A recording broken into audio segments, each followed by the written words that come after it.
Oke, Assalamualaikum warahmatullahi wabarakatuh. Pada kesempatan ini kita akan membahas materi kelanjutan elektromagnetik, yaitu tentang flux, hukum Gauss, dan divergensi. Capaian pembelajaran mata kuliah ini yaitu mahasiswa mampu memahami konsep flux listrik, kerapatan flux listrik, serta mampu mengoperasikan hukum Gauss dan divergensi. Oke, kita mulai pada konsep pertama, yaitu tentang flux listrik. Sebelumnya kita belajar tentang konsep medan listrik ya. Jadi medan listrik pada muatan positif digambarkan seperti ini teman-teman ya. Jadi kalau muatannya positif arahnya keluar. Namun di medan listrik itu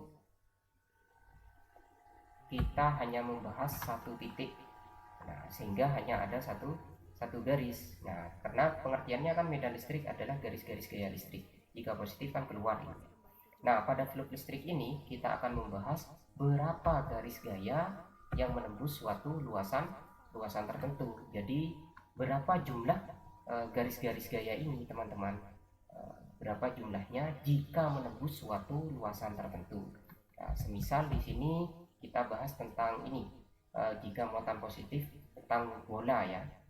Jadi pada muatan positif di sini yang paling cocok kan adalah koordinat bola. Sebaran daripada garis medan listriknya berbentuk bola seperti ini ya, menyebar keluar. Nah, kalau medan listrik kita hanya membahas satu titik, nah seperti ini ya teman-teman sebelumnya. Nah, ini satu titik dan satu garis. Namun kalau flux itu banyak garis pada suatu luasan tertentu. Semisal ini pada luasan bola. Nah, jika ada muatan dikurung oleh suatu luasan bola, maka berapa garis-garis medan listriknya yang menembus bola warna putih ini, berapa totalnya. Nah, itu yang nanti kita bahas saat ini. Nah, di sini muatannya itu ada yang warna merah teman-teman, sedangkan flux listriknya yang warna putih ini. Yang warna putih berapa garis-garis hijau yang menembus luasan warna putihnya. Besarnya saya anggap sebesar C. Nah, besarnya flux ini, flux yang menembus luasan warna putih ini, garis-garis warna hijau ini adalah medan listriknya. Sedangkan kalau dijumlahkan semua yang menembus warna putih ini itu sama dengan besarnya dengan muatan yang merah ini teman-teman. Besarnya sama ya. Nah, di sini kerapatan flux listrik yaitu flux listrik persatuan luas yang menembus suatu luasan. Nah, di sini umumnya sebarannya berbentuk simetri, sama seperti bola ini ya teman-teman, simetri. Jadi saya ulangi, jika garis medan listrik itu satu garis ya, kalau flux itu berapa jumlah garis, jadi banyak garis yang menembus suatu luasan tertentu. Nah, kalau kerapatan flux yaitu berapa banyaknya garis gaya per satuan luas. Jadi makin besar flux ya, jadi makin rapat medan listriknya, makin besar muatan listriknya. Sama seperti air hujan teman-teman, pada saat gerimis otomatis titik-titik airnya renggang. Pada saat hujan lebat, maka titik-titik airnya akan semakin rapat dan deras.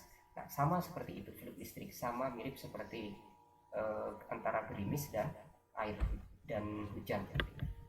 Jadi kerapatan flux listrik di sini diingat, kalau yang besi ini adalah garis-garis yang warna hijau ini ya, yang menembus suatu luasan warna putih, sedangkan aki yaitu adalah muatan yang warna merah ini.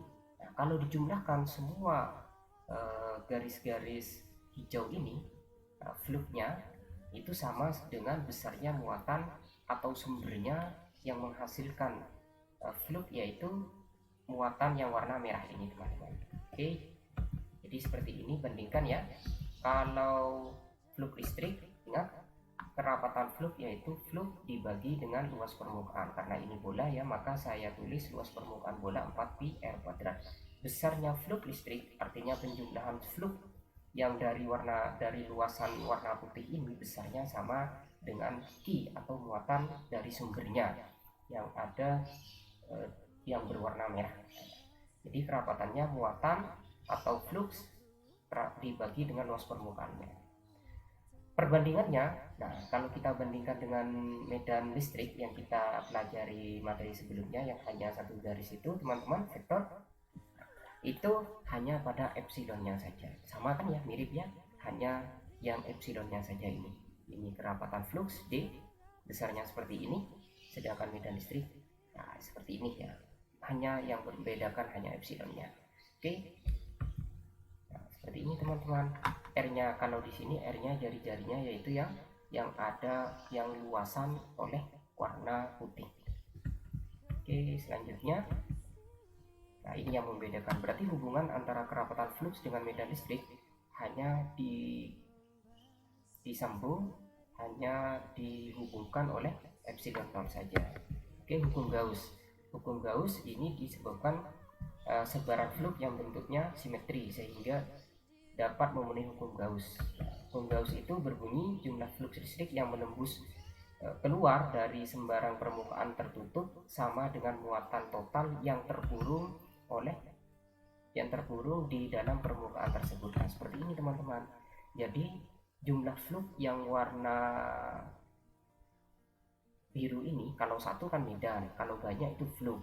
Nah, kalau dibagi dengan luas permukaannya namanya kerapatan flux. Nah, di sini jumlah flux yang warna hijau ini kalau dijumlahkan yang menembus warna putih ini kan simetri ya, itu besarnya sama dengan D. Jadi di sini ya persamaannya, D itu adalah kerapatan fluxnya, DS-nya itu yang putih ya, yang putih.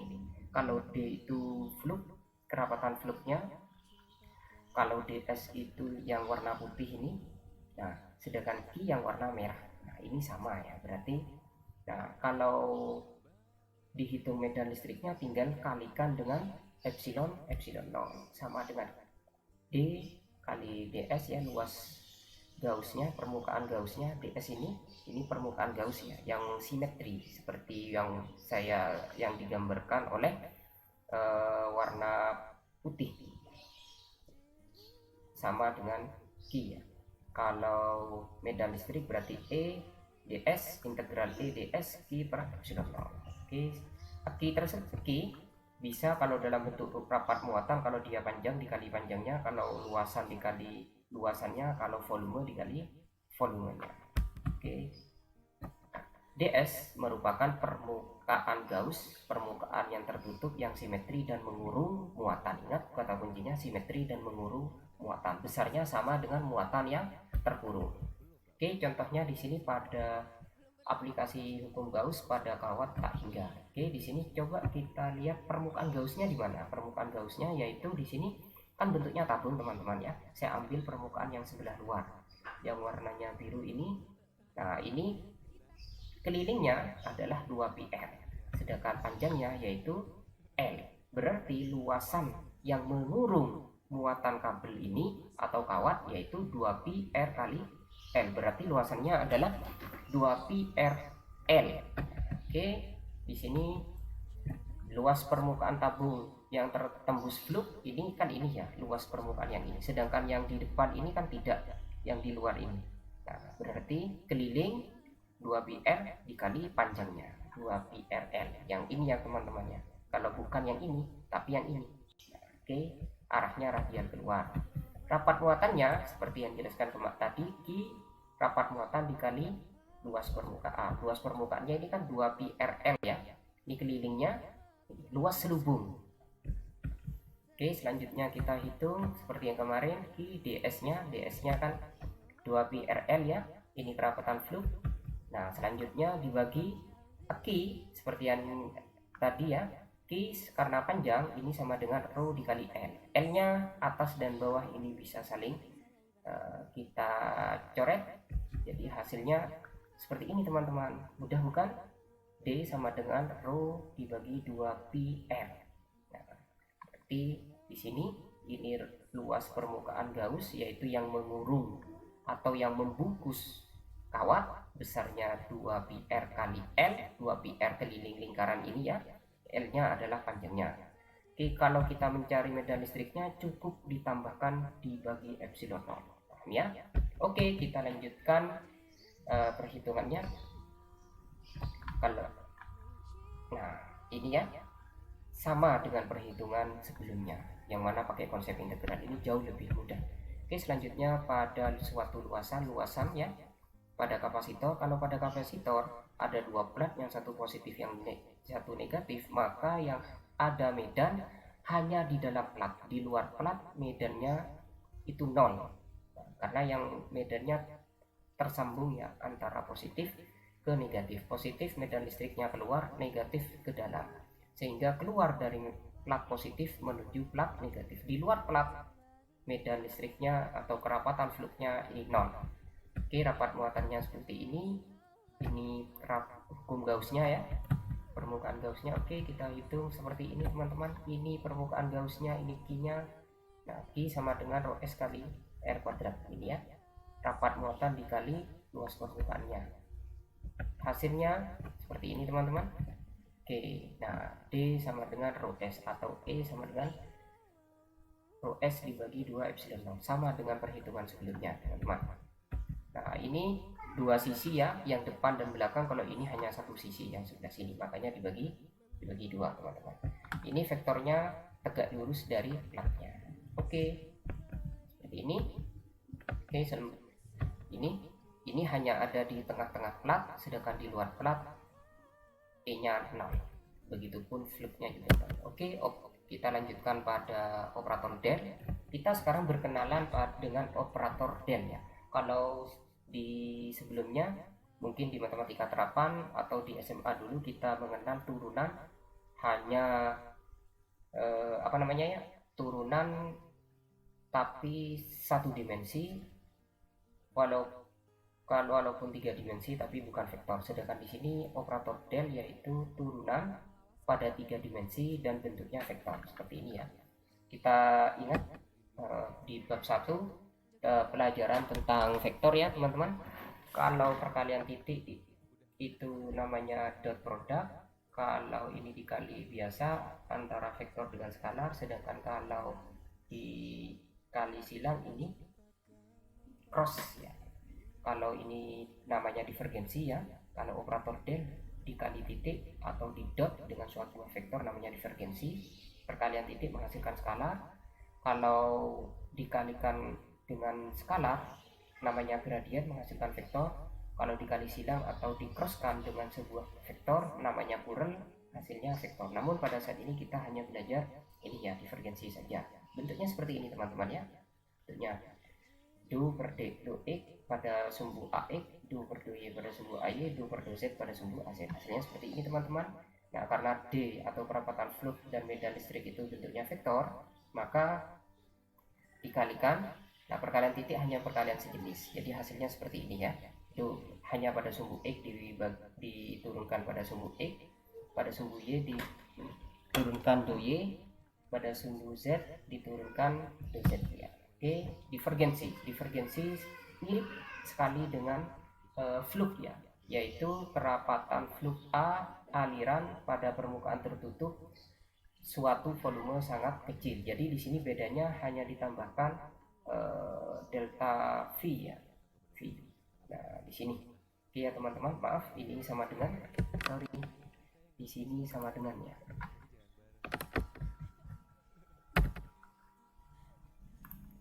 Oke, kita lanjutkan. Nah, divergensi flux ini bentuknya seperti ini. Ingat ya, tadi ini. Nah, integral tertutup ini hukum Gauss ya, tadi sama dengan Q. Nah, kita hitung kemarin tadi.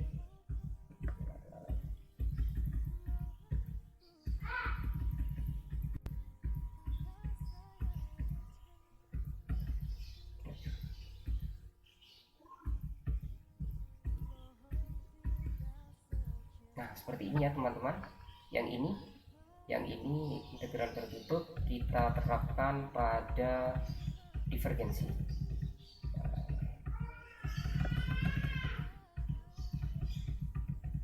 Nah, pada ini ya teman-teman.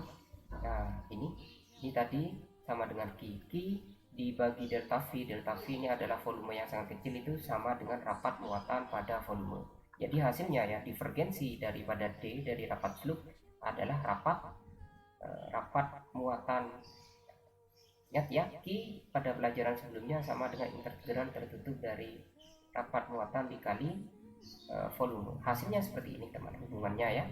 Ini sama dengan Q sama dengan ini. Nah, hasilnya seperti ini. Ini ya.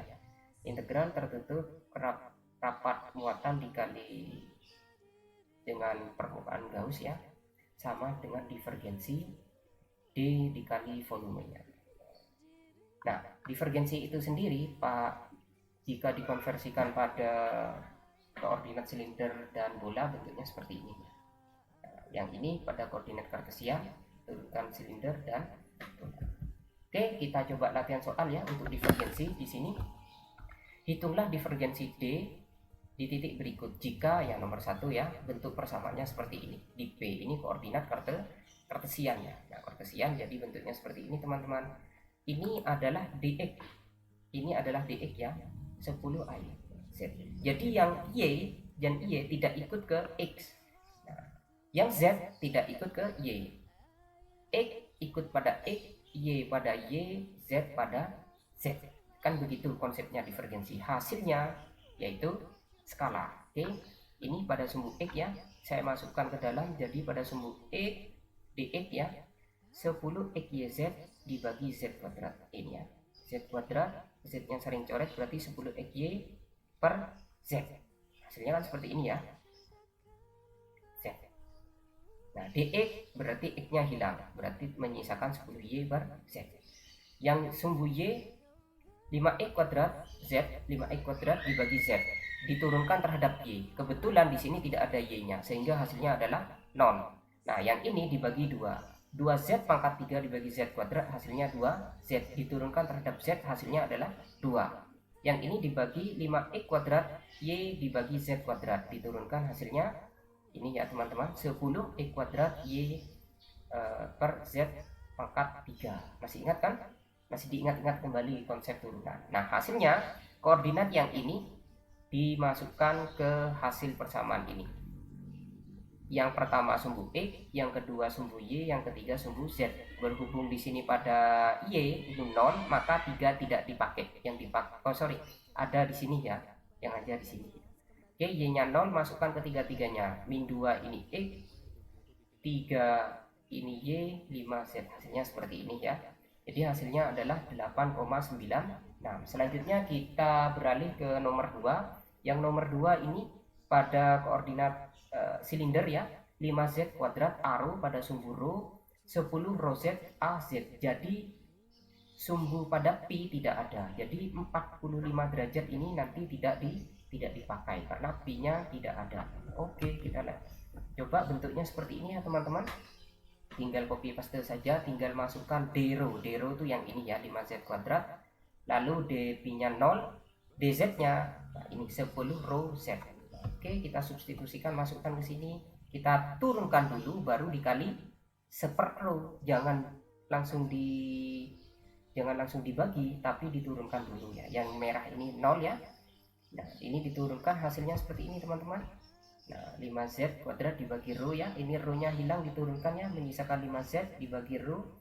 Yang ini 10 z-nya hilang ya, rho z. Jadi seperti ini, masukkan angka yang ada di sini, yaitu angka 3 dan 5. Hasilnya seperti ini. Mudah kan? Oke, kita berlanjut ke yang C. Yang C adalah pada koordinat bola. Pada koordinat bola bagaimana divergensi D pada koordinat bola. Jadi ada persamaan kerapatan flux seperti ini. Kita divergensikan. Nah, ini koordinat AR, ini AR ya. AR dr di sini ya, berarti ini 2r sin theta sin pi. Masukkan di sini ya. R kuadrat dikali R. Begitupun yang merah ini. Saya tandai yang merah ini berarti yang R ya, yang di sini. Sin theta dikali d theta. Berarti d theta-nya itu ini ya. Sin theta. Oke, yang biru saya tandai di sini ya. Sama dengan ini dp ya. dp-nya berarti R cos pi, R cos pi. Oke, kita masukkan di sini yang pertama di sini. Oke, R berarti 2R pangkat 3 diturunkan hasilnya berapa? 2R pangkat 3 berarti 6R kuadratnya. 6R kuadrat, R kuadratnya atas dan bawah saling menghilangkan menghasilkan hanya 6. Sin theta dan sin P tidak diapa-apakan karena yang diturunkan hanya R saja. Begitupun yang sini. Sini nah, R-nya dibiarkan boleh dikeluarkan saling coret. Nah, di sini sin theta cos theta. Nah, ini turunannya teman-teman ya. Sama dengan cos kuadrat theta min sin kuadrat theta, hasilnya cos 2 theta ya. Oke, silahkan dibuka matematika terapannya. Hasilkan seperti ini, cos theta. Sin P-nya tetap di sini dibagi sin theta. R-nya saling coret ya karena tidak ikut diturunkan. Begitupun di sini yang terakhir ya. Yang terakhir R-nya juga saling dihapus, cos P-nya diturunkan menjadi sin P. Hasilnya seperti ini ya. Tinggal dimasukkan yang pertama ini R-nya, yang kedua ini theta, yang terakhir ini P-nya, menghasilkan min 2. Silahkan teman-teman ulangi lagi. Oke, kita coba latihan soal yang kedua tentang fluk ya. Di sini coba untuk kerapatan fluk besarnya seperti ini, D sama dengan 0,3 R kuadrat pada vektor AR. Lalu di dalamnya di sini di dalam ruang hampa. Nah, pertanyaan yang pertama, tentukan E di titik seperti ini ya. P R sama dengan 2, theta 25 derajat, P-nya 90 derajat, otomatis koordinat bola karena di sini AR ya, koordinat bola. Terus tentukan muatan total di dalam selubung R sama dengan 3, jari-jarinya 3, dan total jumlah flux R sama dengan 4. Catatannya di sini ya. Karena di sini hanya AR, jadi hanya ada satu vektor R koordinat bola sehingga arahnya menyebar sama seperti bola yang ditunjukkan tadi teman-teman ya. Jadi tidak spesifik di satu titik, sedangkan di sini yang ditanyakan hanya satu titik. Nah, di konsep kemarin tadi dijelaskan bahwa jika R-nya sama, maka besar D maupun besar E-nya sama. Seperti ini ya teman-teman. Jadi misalkan pada pada luasan yang warna putih ini ya, semua titik di warna putih ini besar D dan E-nya sama. Oke, kita mulai nomor 1 ya teman-teman. Nomor 1 di sini D sama dengan epsilon 0 dikali E. Lalu hasilnya seperti ini teman-teman. Cukup mudah kan? E-nya sama dengan D per epsilon 0. Masukkan angkanya. Jadi kita hanya membutuhkan angka 2 di sini, theta dan P-nya tidak kita gunakan ya, karena menyebar ke segala arah. Yang dimaksud di titik A ini hanya di satu titik. Nah, sedangkan yang kita hitung ini adalah pada semua titik yang ada di luasan. Jadi entah pada theta berapa, pada pi berapapun, yang penting R-nya 2 besarnya sama, yaitu 135,6. Ya, epsilon 0 ini sama dengan 1 per 36 pi kali 10 pangkat min 9. Jadi seperti ini ya. Ini 3 dikali 4 ya teman-teman, bukan 0,34 tapi 0,3 dikali 4. Saya edit dulu. Dikali 4. Oke. Selanjutnya seperti ini ilustrasinya. Selanjutnya yang nomor B di sini ya. Nomor B kita tahu di sini integralnya seperti ini teman-teman. Integral dari fluk terhadap luasan dikali luasan sama dengan Q, berarti kalau kita cari Q-nya, Q sama dengan dibalik ya. Q sama dengan D dikali DS. DS-nya berapa? DS adalah luasannya. Luasannya berapa? Luasan bola ini berapa? Luasannya berarti 4pi R kuadrat. Berarti D-nya 0,3 R kuadrat dikali 4pi R kuadrat. DS-nya ini adalah 4pi R kuadrat. Tinggal dikalikan, berarti hasilnya R-nya di sini 3, masukkan berarti hasilnya 305,65. Oke, selanjutnya nomor C sama ya. Kalau ini yang dihitung fluk dengan muatan itu sama. Cuman membedakan hanya R-nya. Kalau yang tadi R-nya 3, yang ini R-nya 4. Ingat konsep sebelumnya, fluk sama dengan muatannya. Kalau yang dihitung ini fluknya, kalau yang ini adalah muatan. Jumlah fluk pada luasan tertutup sama dengan muatannya. Jadi sumber sama dengan hilirnya. Oke, selanjutnya kita ada soal seperti ini. Permukaan bola pada R2, di sini R-nya 2 ya. 4 dan 6, ini 2, ini 4. Ini 4 ya. Ya, yang ini 4,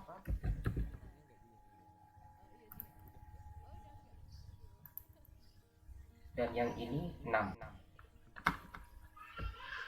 Memiliki kerapatan, yang ini Q1 ya, kerapatannya 20 nanocoulomb, yang ini minus min 4 nanocoulomb, R2 nya, dan ini rho, masih belum diketahui. Ini Q1, Q2 dan Q3. Oke, di sini tentukan D atau kerapatan fluk pada R1, R-nya 3 dan 5. Oke, kita hitung yang pada R1 dulu. Yang ini R-nya 2, yang ini R-nya 4, yang ini R-nya 3. Karena diminta R1 berarti ada di dalam. Oke. Ini fluknya ya. Oke, jawab nomor 1.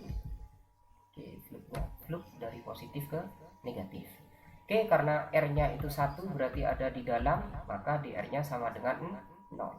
Kalau ada sebuah bola atau ruang tertutup atau maupun kotak diberi muatan, maka yang di tengah ruang kosong ini kosong ya, tidak terdapat medan listrik, tapi medan muatannya terdistribusi pada bola sebelah luar. Jadi konstruksinya ini adalah di dalam bola masih ada bola lagi sebesar 3 lapis. Bola sebelah dalam ini besar medannya dan fluknya ini sama dengan 0. Karena apa? Karena muatannya terdistribusi pada bola yang terdalam seperti ini teman-teman. Yang di dalam ini tidak terdapat apa-apa.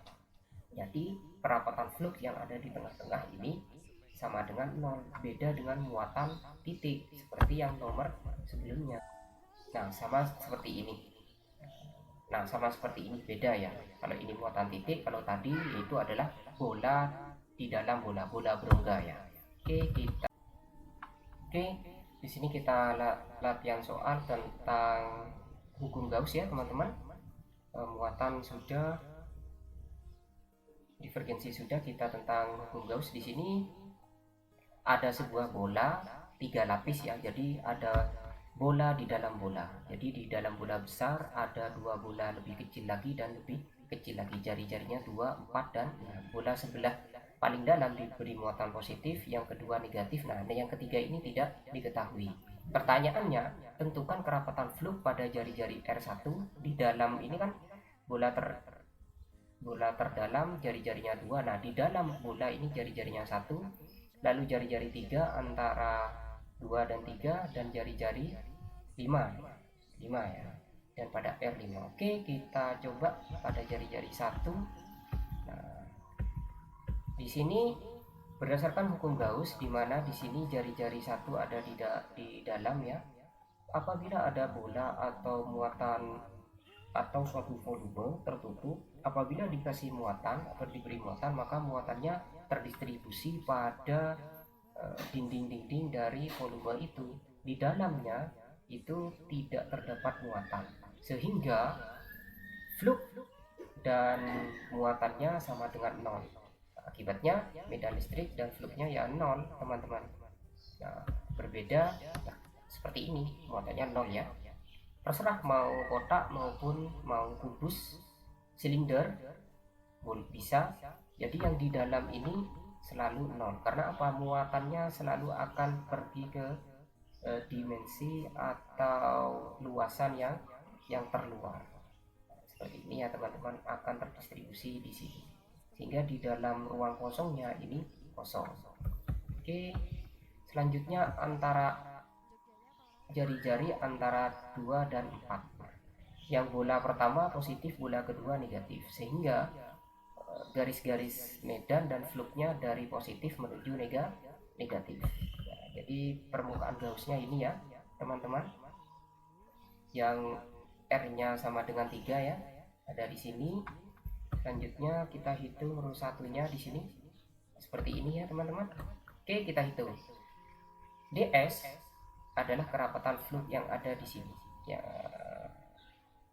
DS-nya ini, yang ini kan kerapatan kerapatan fluk, sedangkan DS ini adalah permukaan fluk yang warna oranye ini ya, oranye. Sedangkan Q adalah jumlah muatan yang dikelilingi oleh permukaan Gauss, berarti ini yang positif ya, yang ada di R sama dengan 2. Berapa muatannya? Nah, oke, kita masukkan di sini muatannya yang ada di ini, yang di dalam rapat muatannya sama rho 1 dikali 4pi R1 kuadrat. Kenapa? Karena luas permukaannya bola, maka 4pi R1 kuadrat. Nah, R1 nya ya jari-jarinya ini yang 2. Kalau selanjutnya, nah ini ya 4pi nya kalau ds nya ini juga bola, maka r nya, r yang oranye ini adalah yang permukaan Gauss. Jadi bedakan antara r yang hijau ini adalah yang bola, yang ini ya, yang bukan permukaan Gauss, sedangkan yang r oranye ini yang permukaan Gauss. Nah, seperti ini hasilnya, seperti ini ya teman-teman. Nah, besarnya seperti ini, tinggal masukkan d-nya, rho-nya tadi 20 nanocoulomb ya, ini r-nya jaraknya 3, masukkan ke sini. Yang oranye 3, yang 2 ya jari-jari bolanya yang ada di sini. Oke, besarnya ternyata 8,9 kali 10 pangkat min 9. Oke, selanjutnya kita coba yang nomor selanjutnya, yang jari-jarinya 5. Seperti ini ya teman-teman, permukaan Gaussnya ini ya teman-teman. Nah, ada dua muatan, yang bola dalam dan bola yang bola kedua, yang ini ya, yang positif dan yang ini. Ini row 1 yang positif, ini row 2 yang negatif, ada di sini ya. Sama persamaannya seperti ini teman-teman.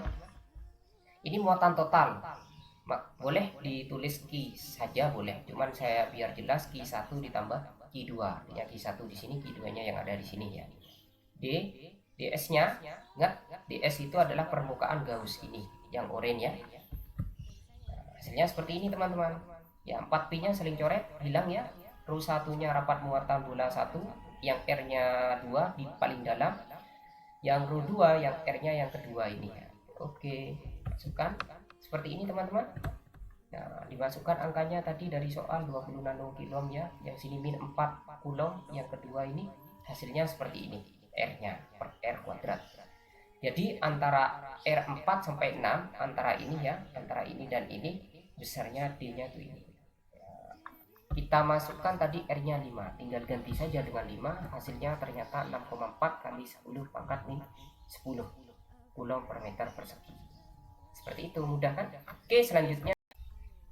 Oke, kita sekarang coba soal yang B. Di sini tentukan berapa besar rapat muatan di bola terluar ini yang menyebabkan D sama dengan 0 pada R sama dengan 7. Jadi pada yang B ini berapa row di sini yang terluar ini besar muatannya, sehingga di luar bola ini medan listriknya sama dengan 0. Nah, otomatis di sini ini kan muatan positif teman-teman ya, ini negatif, yang ini bisa kita duga yang terluar ini rapat muatannya adalah negatif. Karena apa? Muatan yang ada di sini positif akan diserap oleh bola kedua. Nah, dari perhitungan sebelumnya, yang diserap itu kan tidak sebanyak yang dipancarkan. Nah, tembus lalu diserap lagi oleh bola kedua. Oke, kita hitung seperti ini.